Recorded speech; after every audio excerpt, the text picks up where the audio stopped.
శ్రీకాకుళం అరసవిల్లి సూర్యనారాయణ మహాక్షేత్రం. ద్వాపర యుగంలో సూర్యనారాయణ స్వామి విగ్రహం బయటపడటానికి అసలు కారణం ఏమిటో ఈ వీడియోలో తెలుసుకుందాం.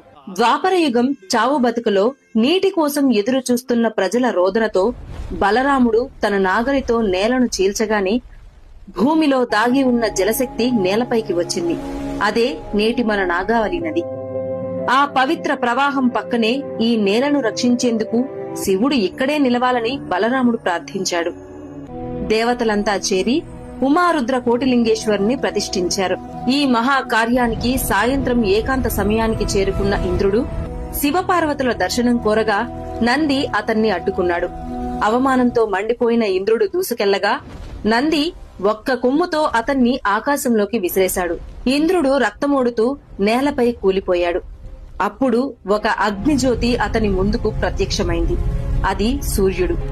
కలియుగంలో భూమిని రక్షించేందుకు నేను ఇక్కడే కొలువవుతాను అని సూర్యుడు చెప్పాడు.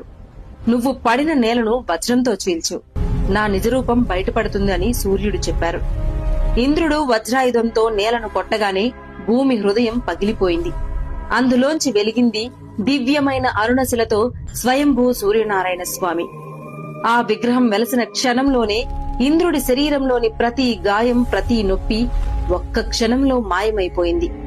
అప్పటి నుంచి ఇక్కడికి వచ్చే భక్తులు కూడా తమ రోగాలు, బాధలు ఇక్కడే వదిలేస్తారని ఈ క్షేత్ర శక్తి నమ్మకంగా మారింది.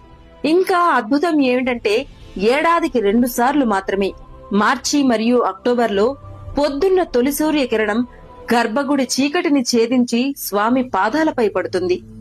అక్కడి నుంచి శిరస్సు వరకు తనను తానే స్పృశించి మరలా తన శక్తిని తేజోవంతం చేసుకుంటుంది. ఇది నిర్మాణం కాదు, సూర్యుడు తనే తన రూపాన్ని తాకే క్షణం. కృష్ణావతారం ముగిసిన తర్వాత కల్కి ఉదయించే వరకు ఈ భూమిని రక్షించేందుకు వెలసిన ఏకైక మహాక్షేత్రం శ్రీ అరసవిల్లి సూర్యనారాయణ స్వామి క్షేత్రం.